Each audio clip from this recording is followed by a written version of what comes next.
देखो, आज जो बैक्टीरियल सेल हम लोगों ने पढ़ी थी और बैक्टीरिया के बारे में हम लोग पिछले कई क्लासेस में पढ़ा रहे थे आपको कि बैक्टीरिया का क्या इम्पोर्टेंस है।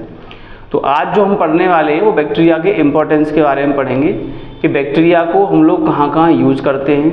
और वैसे आप लोग अच्छी तरह से जानते हो कि हमारा जो कह सकते हो कि एक एंशिएंट कल्चर से हम लोग बैक्टीरिया का यूज़ आज तक करते चले आ रहे हैं, जिसमें आपने देखा होगा कि दूध से दही का बनना या फिर विनेगर का निर्माण करना या फिर एल्कोहल का बनना, ये सारी चीज़ें जो होती हैं, इडली, डोसा, पनीर, समझे, तो जो भी खाने की चीज़ें हैं इन सब में बैक्टीरियाओं का यूज़ होता है।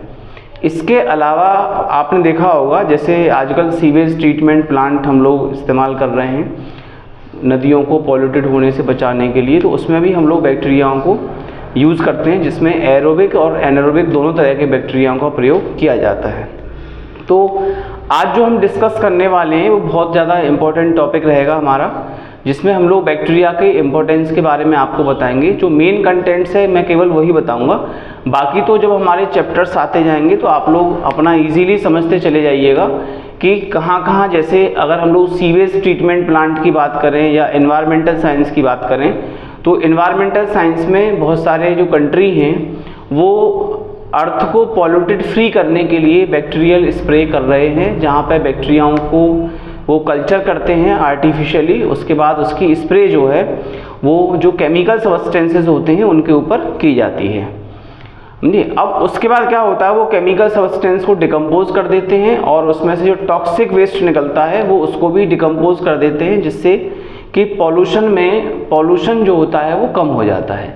जैसे नदियाँ आजकल बहुत पॉल्यूटेड हैं, प्लस हम लोग जो प्लास्टिक वेस्ट का यूज़ कर रहे हैं ये बहुत ज़्यादा हमारे लिए डेंजरस होता चला जा रहा है, क्योंकि प्लास्टिक वेस्ट का जो कचरा है आजकल शहरों में बहुत ज़्यादा मात्रा में निकल रहा है। तो आप लोगों ने देखा होगा कि जो प्लास्टिक वेस्ट है वो हमारे बॉडी के अंदर कैंसर बना रहा है, प्लस हमारे डाइजेस्टिव सिस्टम, लीवर, किडनी, इनसे संबंधित बीमारियां जो हैं वो उससे जनरेट हो रही हैं। तो मेरा आपसे मानना यही है कि मैं आपसे यही कहना चाहूँगा कि प्लास्टिक का यूज़ जो है वो कम से कम मात्रा में करें, ताकि हम लोग अपनी अर्थ को एक अच्छा बना सकें। इसके अलावा साइंस जो आज हम पढ़ रहे हैं इस बैक्टीरिया के बारे में, मैंने एक जो डिस्कशन मैं आज आपसे कर रहा हूँ वो इसलिए कर रहा हूँ ताकि बायोलॉजिस्ट होने के नाते या बायोलॉजी का स्टूडेंट होने के नाते आप लोग जो है अपनी नेचर की तरफ भी थोड़ा सा ध्यान दें, क्योंकि नेचर में कभी भी किसी भी तरह का कोई अगर पॉल्यूटेड चीज़ अगर जनरेट होती चली जाएगी तो ये हमारे लिए खतरनाक है और आगे आने वाले समय में हो सकता है कि मानव सभ्यता का अंत भी इसी तरीके से हो जाएगा। तो देखिए, थोड़ा सा बायोलॉजी के साथ साथ हमें इस चीज़ का भी थोड़ा सा ध्यान रखना पड़ेगा। तो आप लोग अपने जितने भी सहयोगी हैं उनसे कहें कि आप मतलब पॉल्यूशन नहीं करना है ज़्यादा मात्रा में, प्लास्टिक वेस्ट का कम से कम प्रयोग करें जी। तो आज हम जो टॉपिक डिसाइड करने वाले हैं, हालांकि ये बहुत बड़ा टॉपिक बन जाएगा अगर मैं इसी पे बात करूंगा, तो हम आज जो टॉपिक है हमारा वो है इम्पोर्टेंस ऑफ बैक्टीरिया। तो मैं यहाँ पे कुछ स्पेसिफिक फील्ड में कुछ स्पेसिफिक क्वेश्चन जो नीट में आते हैं केवल उन्हीं के बारे में मैं आपको बताने वाला हूँ। एक छोटा सा टॉपिक रहेगा हमारा। तो इसमें देखिए हमारा जो फर्स्ट हेडिंग है वो है इम्पोर्टेंस ऑफ बैक्टीरिया। अब इम्पोर्टेंस ऑफ बैक्टीरिया में सबसे पहले हम यहाँ पे एक जनरल इम्पोर्टेंस देखेंगे कि जनरल इम्पोर्टेंस में क्या क्या चीज़ें हमें यहाँ पढ़ने को मिलती हैं। जैसे अगर हम बात करते हैं single cell protein, single cell protein, ये बहुत ज़्यादा अच्छा टॉपिक रहता है, सीबीएसई में क्वेश्चन भी पूछा जाता है। इसको शॉर्टकट में हम लोग क्या बोलते हैं, एससीपी।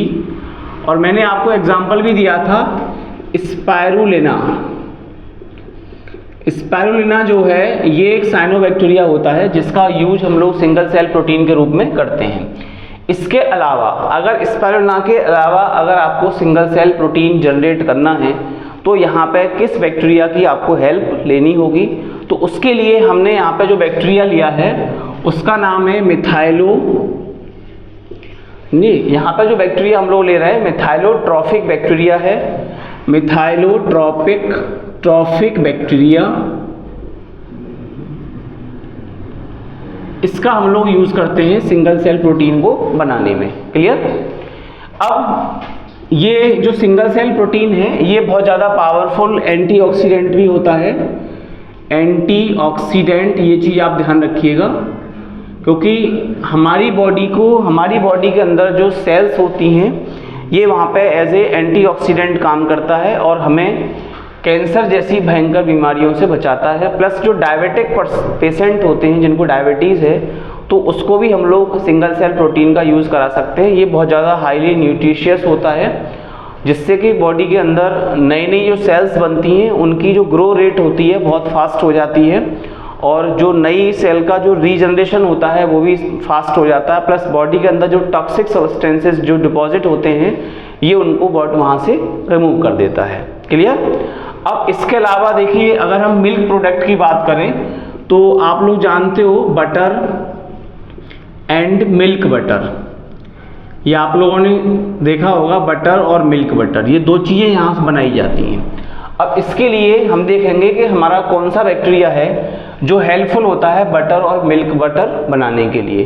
तो यहाँ पे हम लोग जो लेते हैं वो स्ट्रेप्टोकोकस बैक्टीरिया हम लोग यहाँ इस्तेमाल करते हैं। स्ट्रेप्टोकोकस बैक्टीरिया होगा जिसमें इसकी स्पीसीज होती है क्रीमोइस। तो स्ट्रेप्टोकोकस क्रीमोइस नाम का बैक्टीरिया यहाँ पे इस्तेमाल क्रीमोरिस, स्ट्रेप्टोकोकस क्रीमोरिस। देखिए क्रीम की बात यहाँ पे आ रही है इसलिए क्रीमोरिस नाम हमने इसका रखा हुआ है। इसके अलावा यहाँ पे एक और आता है स्ट्रेप्टोकोकस लैक्टिस।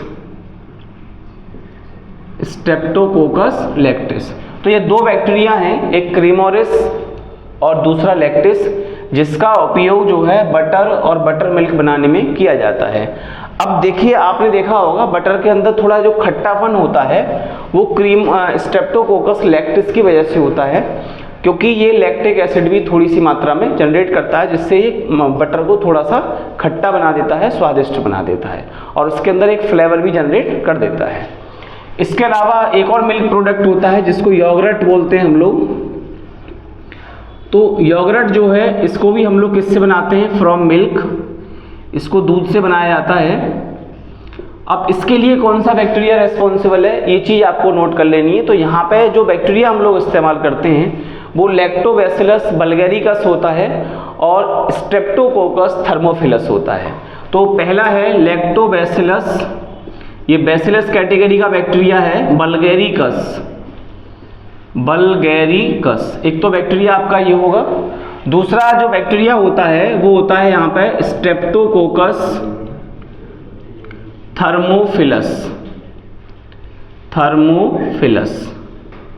तो ये दो बैक्टीरियल स्पीसीज होती हैं जो यहाँ पे प्रयोग की जाती है योगर्ट के निर्माण में, दूध से जब बनेगा। क्लियर। उसके बाद देखिए, जो आप पनीर बनाते हो जिसको हम लोग नेचुरल पनीर बोलते हैं, जो ज़्यादा मात्रा में आजकल प्रयोग किया जाता है, शादियों में भी आप लोग खाया होगा।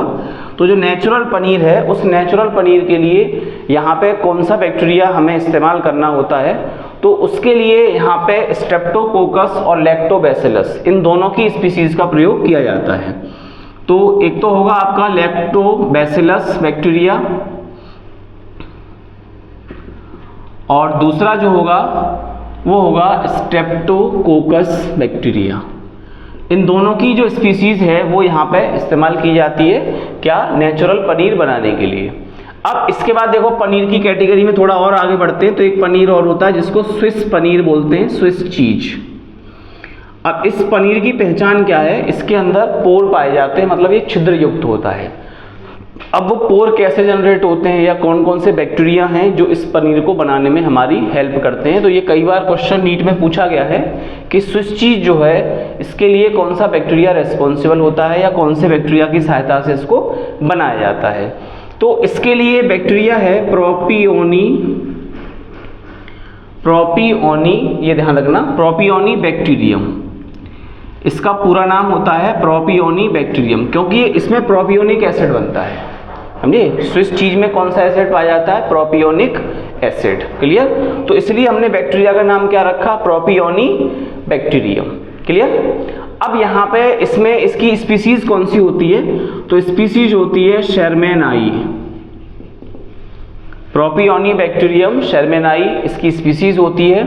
इसके अलावा दूसरा जो बैक्टीरिया यहाँ पे इस्तेमाल किया जाता है वो भी प्रोपियोनी जीनस का होता है, लेकिन उसकी स्पीसीज जो है वो थोड़ी सी बदल जाती है और उसमें स्पीसीज होती है फ्रेडू यानी फ्रेड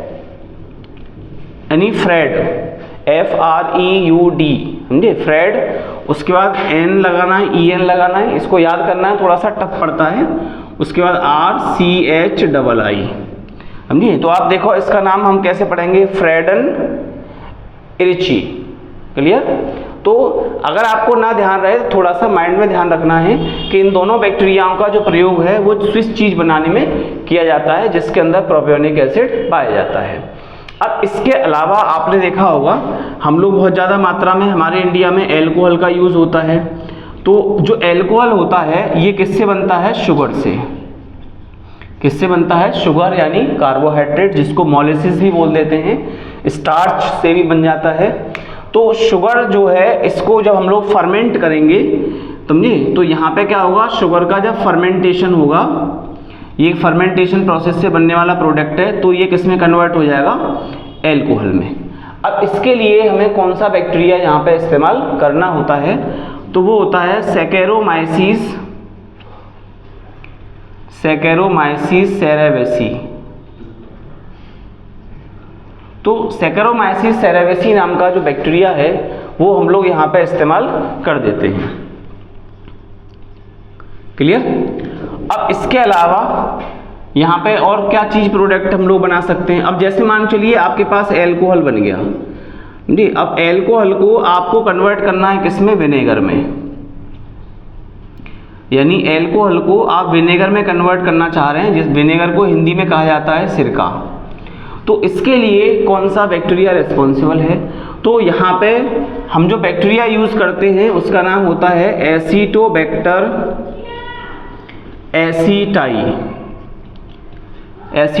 एसिटाई नाम का जो बैक्टीरिया है वो यहाँ पे इस्तेमाल किया जाता है, जो एल्कोहल को किस में कन्वर्ट कर देता है, विनेगर या कह सकते हो एसिटिक एसिड में, क्लियर।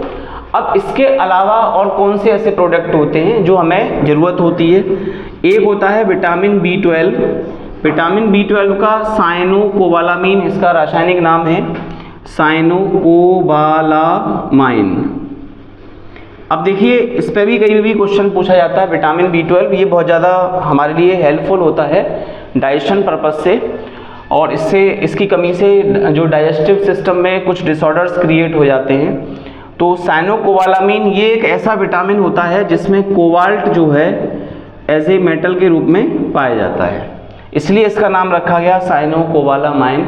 ये क्वेश्चन आपसे पूछा जा सकता है कि ऐसी कौन सी विटामिन है जिसके अंदर कोबाल्ट मेटल पाया जाता है, तो आप लिख देंगे विटामिन B12, क्लियर।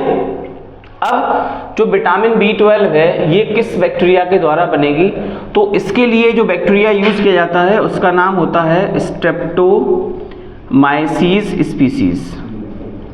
तो यहाँ पे जो स्ट्रेप्टोमाइसीस स्पीसीज होती है उसका हम लोग प्रयोग करते हैं विटामिन B12 के निर्माण में। जैसे अब देखिए आप स्ट्रेप्टोमाइसीस की बात करते हैं, तो स्ट्रेप्टोमाइसीस जो स्पीसीज है, अब इसमें देखेंगे कि ये विटामिन B12 और कहाँ कहाँ बन सकता है। जैसे आपने देखा होगा जब हम लोग आटे को गूंद के रख देते हैं थोड़ी देर के लिए, तो वहाँ पे भी हमने देखा होगा उसके अंदर विटामिन B का जो कंपोजिशन है वो बन जाता है, क्योंकि उसके अंदर भी कुछ बैक्टीरियल सेल्स जो हैं वो डेवलप हो जाती हैं। तो इतना आपको समझ में आ गया होगा। अब इसके अलावा और भी बहुत सारी यूजेस हैं जी जो बैक्टीरिया के लिए, यानी बैक्टीरिया द्वारा हम बहुत सारे प्रोडक्ट और भी बना सकते हैं। अब देखिए जो नेक्स्ट प्रोडक्ट हमारा रहेगा, जैसे अगर आपको विटामिन B12 डायरेक्टली बनाना है, यानी आपको कोई भी मीडियम बीच में यूज़ नहीं करना, अगर आप डायरेक्टली विटामिन B12 को बनाना चाहते हैं तो इसके लिए ये डायरेक्ट फॉर्म के लिए आपको यूज़ करना है। जो आर्टिफिशियल आजकल मेडिसिन बन रही है मल्टीविटामिन्स की, तो वहाँ पे क्या है ना, डायरेक्टली वो लोग यूज़ करते हैं। तो विटामिन B12 को डायरेक्ट बनाने के लिए आपको किसका इस्तेमाल करना होगा यहाँ पे, तो उसके लिए प्रोपियोनी जो कैटेगरी का बैक्टीरिया था, प्रोपियोनी बैक्टीरियम जो मैंने बताया था शर्मेनाई, तो उसका हम लोग यहाँ पे यूज़ कर लेते हैं। प्रोपियोनी बैक्टीरियम शर्मेनाई, एक तो इसका यूज़ हो जाता है। इसके अलावा हम लोग और क्या यूज़ कर सकते हैं, जो स्यूडोमोनास होता है, स्यूडोमोनास डिनाइट्रीफिकेंस। तो इस बैक्टीरिया का भी हम लोग यूज़ यहाँ पे कर लेते हैं। क्लियर।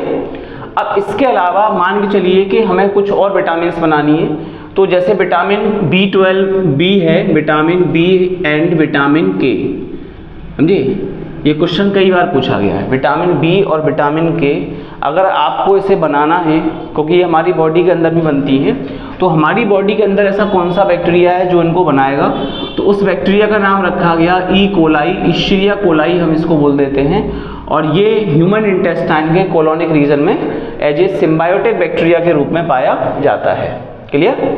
तो इसके अलावा जैसे आप लोगों देखा होगा, जो गांव में हम लोग जब जाते हैं तो गांव में गोबर की खाद बनाई जाती है, जिसको हम लोग बोलते हैं कंपोस्ट। अब इस पूरी प्रोसेस को बोलते हैं कंपोस्टिंग। अब जैसे आपको गोबर की खाद बनानी है, तो गोबर की खाद बनाने के लिए, कंपोस्टिंग करने के लिए आपको कौन कौन से बैक्टीरिया यहाँ पे इस्तेमाल करने होंगे, है ये। तो उसके लिए हम लोगों ने जो बैक्टीरिया लिया हुआ है यहाँ पे, उन बैक्टीरियाओं में जो पहली कैटेगरी हमारे पास आती है वो बैसिलस कैटेगरी का बैक्टीरिया होता है। तो पहला होता है बैसिलस जी। अब बैसिलस में कौन सी स्पीसीज होती है, तो उसमें हम लोग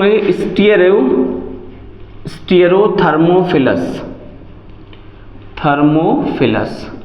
तो एक तो बैक्टीरिया ये होता है स्टीरोथर्मोफिलस। इसके अलावा और कौन सा बैक्टीरिया है, एक होता है थर्मोमोनोस्पोरा,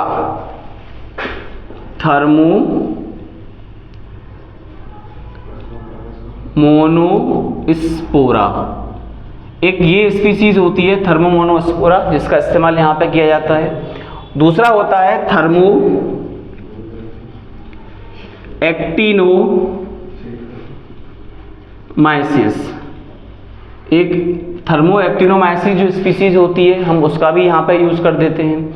इसके अलावा जो क्लॉस्ट्रीडियम होता है, उसका भी हम लोग यूज़ कर देते हैं, क्लॉस्ट्रीडियम थर्मोफिलस। तो ये 4 बैक्टीरिया की जो स्पीसीज है वो यहाँ पे हम लोग इस्तेमाल करते हैं, किसमें, कंपोस्टिंग करने के लिए। कंपोस्टिंग का मतलब आप जानते होंगे कि गोबर को इकट्ठा करके ये जो बैक्टीरिया होते हैं इनको उसके अंदर स्प्रे कर दिया जाता है, जिससे वो कंपोस्ट बन के हमारा तैयार हो जाता है, जो एग्रीकल्चर लैंड के लिए बहुत ज़्यादा यूज़फुल है। और इसको आगे चल के हम लोग ऑर्गेनिक फार्मिंग में भी इसका बहुत ज़्यादा मात्रा में इस्तेमाल आजकल हो रहा है। क्लियर। अब इसके अलावा आपने देखा होगा जो नाइट्रोजन साइकिल होती है, हम लोग पढ़ते हैं कि नाइट्रोजन फिक्सेशन किस तरह से होगा। तो कुछ बैक्टीरिया ऐसे होते हैं जो सिम्बायोटिक रूप में नाइट्रोजन का फिक्सेशन करते हैं, कुछ बैक्टीरिया ऐसे होते हैं जो नॉन सिम्बायोटिक के फॉर्म में होते हैं। तो यहाँ पे जो हम पढ़ेंगे कि non symbiotic nitrogen fixation bacteria कौन कौन से होते हैं, तो हमारे पास पहला ऑप्शन होगा non symbiotic nitrogen fixation bacteria. अब इसमें ऐसे कौन कौन से बैक्टीरिया हैं जो नॉन सिम्बायोटिक होते हैं, यानी जिनका किसी के साथ सिम्बायोटिक रिलेशनशिप नहीं होता है। तो उसके लिए यहाँ पे हमने लिया है एजेटोबैक्टर। तो एक तो एजेटोबैक्टर होता है जो नॉन सिम्बायोटिक होता है, इसके अलावा एक क्लॉस्ट्रीडियम होता है जो नॉन सिम्बायोटिक होता है। ये अब जो हम बात करते हैं कि सिम्बायोटिक बैक्टीरिया में, तो यहाँ पे देखेंगे कि जो सिम्बायोटिक होते हैं, सिम्बायोटिक नाइट्रोजन फिक्सेशन बैक्टीरिया या नाइट्रोजन फिक्सेशन के लिए कौन कौन से बैक्टीरिया का यहाँ पे प्रयोग किया जाता है। तो एक वेल नोन बैक्टीरिया है जिसका नाम है राइजोबियम लेग्यूमिनोसेरम।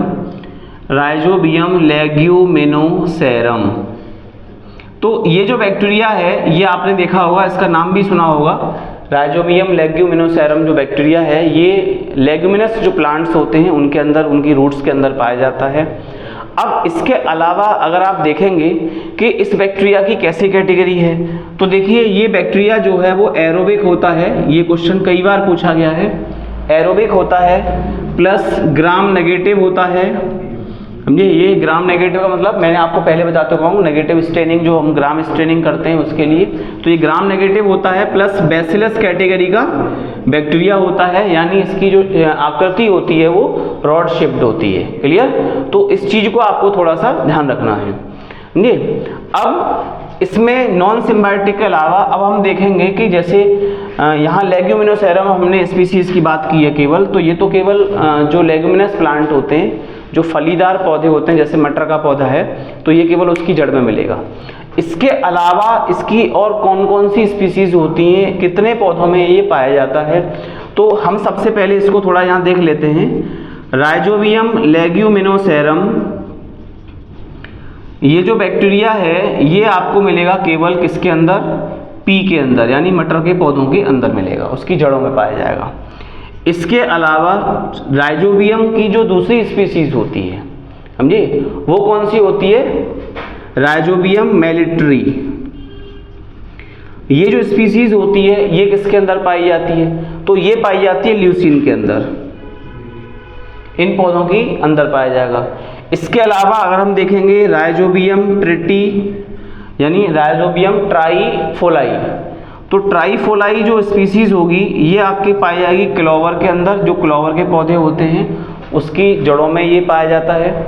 इसके अलावा हम देखेंगे राइजोबियम फैसियोली, राइजोबियम फैसियोली का जो स्पीसीज होती है ये आपके कहाँ पाई जाती है, ये बीन्स जो होती हैं ये उनके पौधों की जड़ों में पाए जाते हैं, समझे।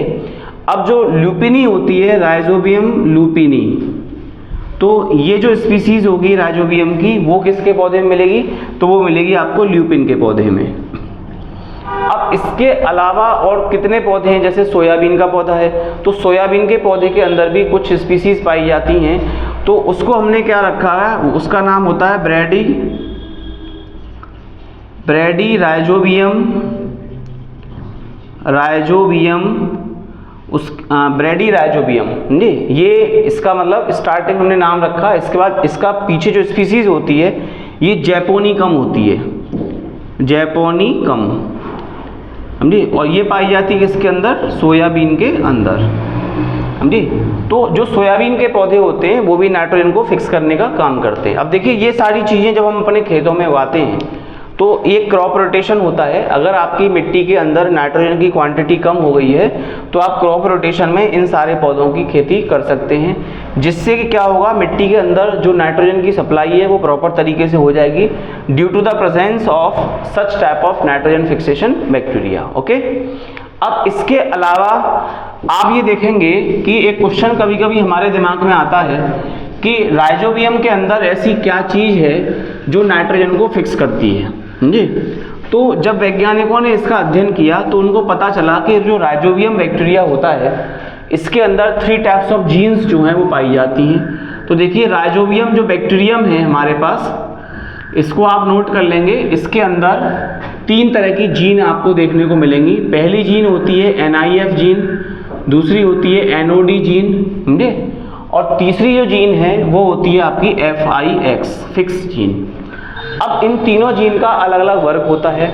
जो NIF जीन होती है ये नाइट्रोजिनेज नामक एक एंजाइम को प्रोड्यूस करती है और इस एंजाइम का काम होता है नाइट्रोजन को अमोनिया में कन्वर्ट करना। तो ये चीज़ ध्यान रखना, समझे, ये कई बार क्वेश्चन पूछा गया है कि राइजोबियम कैटेगरी के बैक्टीरिया में ऐसी कौन सी जीन पाई जाती है जो कि नाइट्रोजन को NH3 में यानी अमोनिया में कन्वर्ट करती है। तो उस जीन का नाम क्या है, NIF जीन। अब देखिए NOD का मतलब होता है ये जीन क्या करती है, तो यहाँ लिख देंगे it takes part in formation of nodules, तो इनका काम होता है नोड्स बनाना, यानी नोड्यूल्स को डेवलप करना। अब जो फिक्स होता है, फिक्स जो जीन होती है इसका काम क्या होता है, तो यहाँ लिखेंगे टेक पार्ट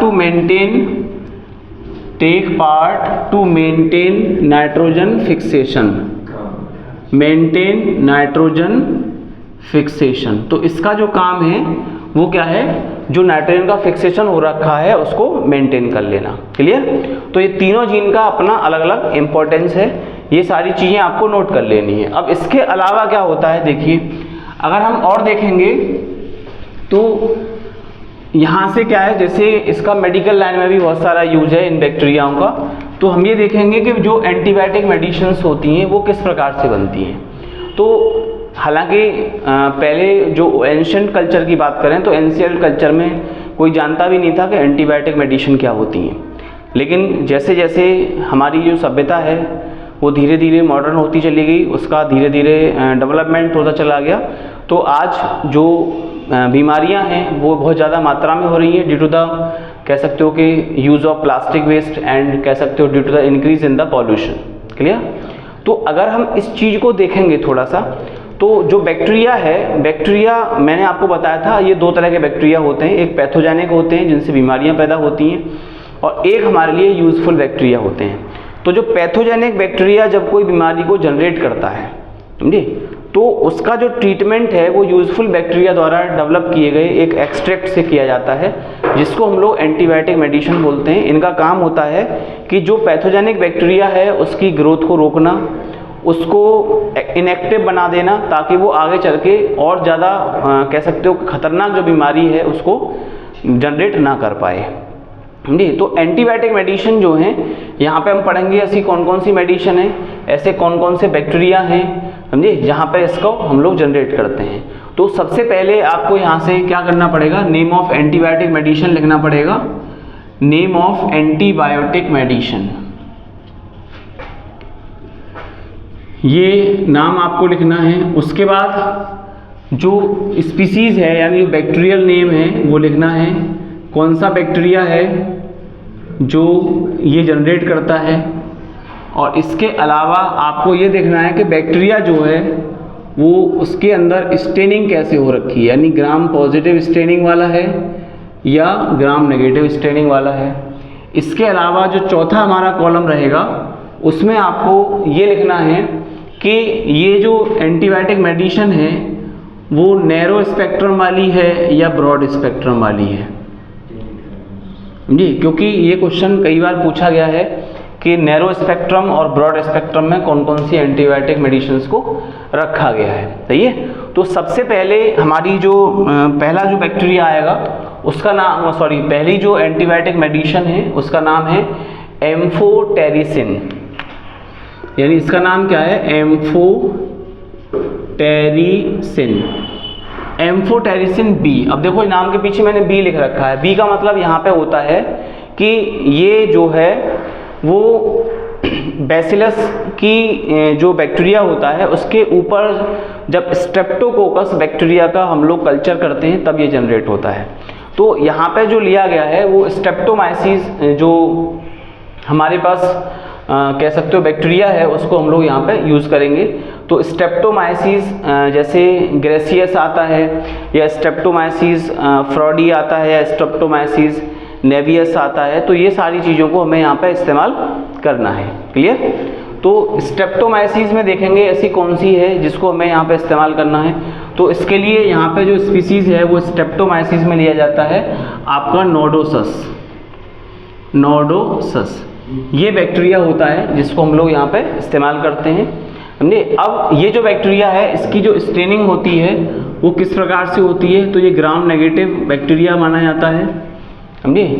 और ये जो आता है वो नैरो रेंज में आता है, यानी ये जो मेडिसिन है वो नैरो स्पेक्ट्रम की मेडिसिन होती है।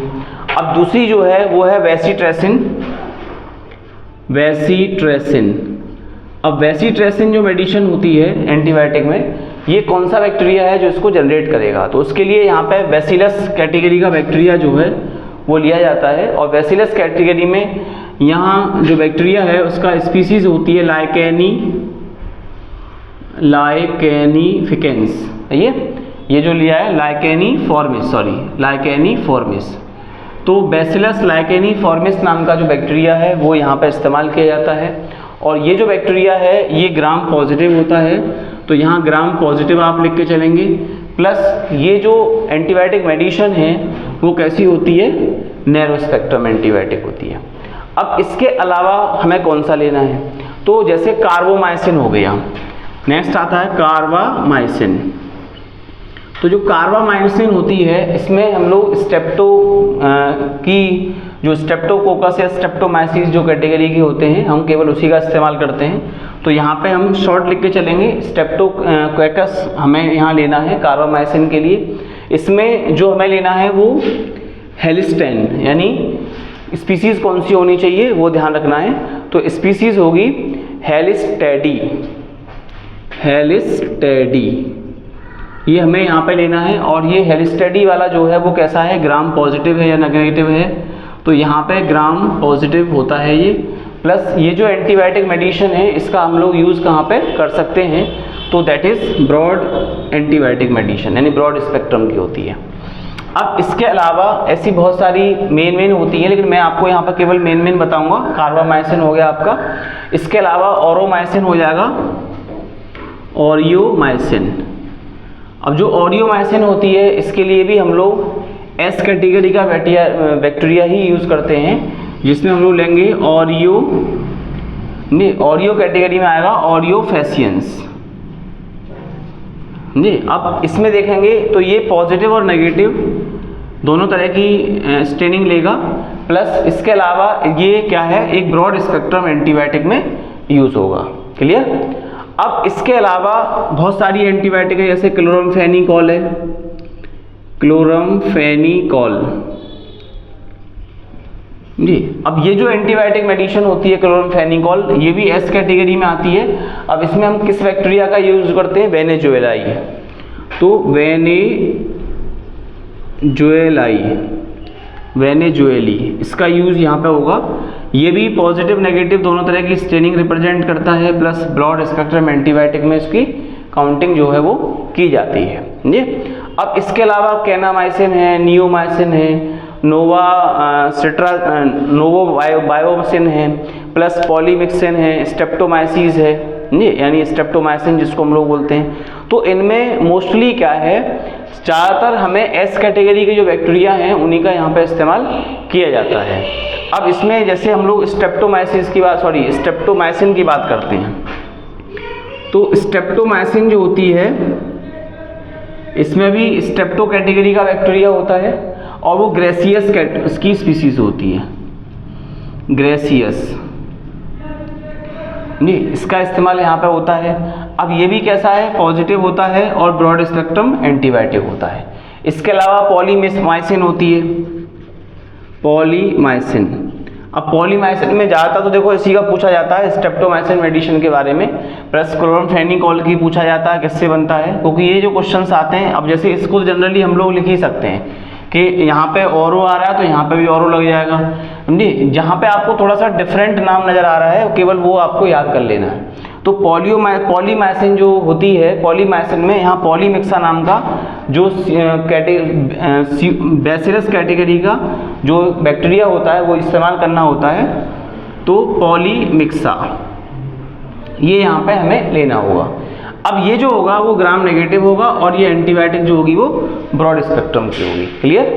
अब टेरामाइसिन आपने सुना होगा, टेरामाइसिन का इंजेक्शन आता है मार्केट में कि टेरामाइसिन का इंजेक्शन लगाना। तो टेरामाइसिन के लिए यहाँ पे निवेसियस यानी निवेसियस यानी NIVEUS निवेसियस कैटेगरी का बैक्टीरिया जो है वो इस्तेमाल आपको करना है। प्लस माइनस कैटेगरी में आता है, प्लस ब्रॉड स्पेक्ट्रम एंटीबायोटिक होता है। तो इस तरह से बहुत सारी एंटीबायोटिक मेडिसिन होती हैं जिनका हम लोग यहाँ पे यूज़ करते हैं। तो मैंने अभी जो बताया था ये एक जनरल कह सकते हो इकोनॉमिक इम्पोर्टेंस था, या कह सकते हो कि ये एक इम्पोर्टेंस ऑफ बैक्टीरिया था कि बैक्टीरिया को हम लोग कहाँ पे यूज़ कर रहे हैं। अब देखिए जो हमारे चैप्टर्स आएंगे आगे, तो उन चैप्टर्स में हम लोग और बैक्टीरियल स्पीसीज के बारे में पढ़ेंगे जी। अब हमारा जो नेक्स्ट क्लास रहेगी, कल जो हम नेक्स्ट क्लास लेंगे उसमें हम बताएंगे किंगडम प्रोटिस्टा के बारे में, किंगडम प्रोटिस्टा को किस प्रकार से क्लासीफाई किया गया है। क्लियर। तो यहाँ तक आप लोग इसको नोट कर लीजिएगा।